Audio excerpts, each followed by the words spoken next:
It is my pleasure to be addressing you today. We find ourselves at the crossroads, at a moment where we must ensure that the boundless potential of artificial intelligence is developed and shaped in a direction that benefits us all. We've seen the transformative power of AI and digital technologies, from improving healthcare outcomes to combating climate change. But we have also seen the challenges issues to privacy, security, and even the very fabric of our democracies. The focus of late discussions is about safety, but it is important not to forget that the traditional concerns of AI in terms of the reproduction of biases and discrimination in the real world continue to be present, and we need to tackle them. This is not a minor consideration.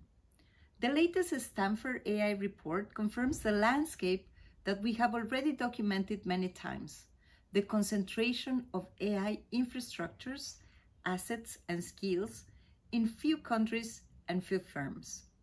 Over 80% of all global investment is concentrated in only 3 countries, while many other countries around the world are not even represented in these developments, and half of the world is not connected to stable internet.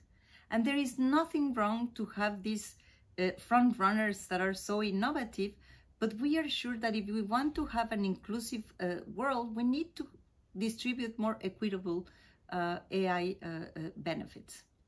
Because the concentration at the top can lead to inequalities at the bottom, leaving many countries and small to medium-sized enterprises completely out of the game. And changing this picture requires determination and policy action, not only to regulate the technologies, but to define the policy tools that can ensure inclusive outcomes. For example, take the Biden Inflation Reduction Act, which has policy tools including tax breaks, economic incentives, R&D subsidies, investment, which are aligning economic growth with climate objectives. And this is a great example of a smart regulation that we can also be inspired from to advance AI in an equal manner.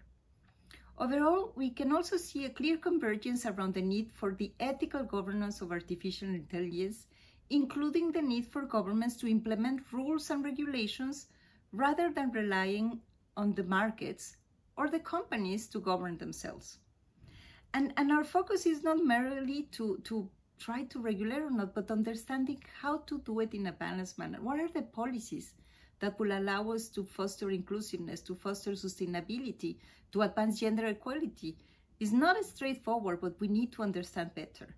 And at UNESCO, this is the focus of our work, with the recommendation on the ethics of artificial intelligence and the 50 countries that are working with us through the readiness assessment methodologies to look exactly where they are, to ensure also that these technologies are harnessed for the benefit of humanity.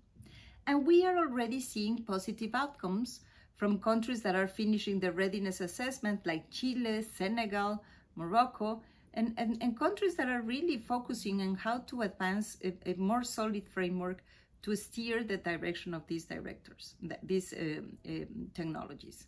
And now we are reviewing the national AI strategies close to our recommendations. An example is Chile, that identified the weaknesses in their privacy laws and took steps to strengthen them. And we were very proud that the minister in charge of this agenda there also linked the recommendations that came out from the RAM to the national AI strategy and to the legislative action in their country. I also invite you to join UNESCO efforts, to use the ethical impact assessment, to visit the Observatory for the Ethical Governance of AI that we launched with ITU and the Alan Turing Institute, to join our Women for Ethical AI or the AI Experts Without Borders, and also to participate in our annual forum on the ethics of artificial intelligence. We all are learning, and there is so much at stake in the digital transformation. We need to get it right, and you can count on UNESCO for this purpose.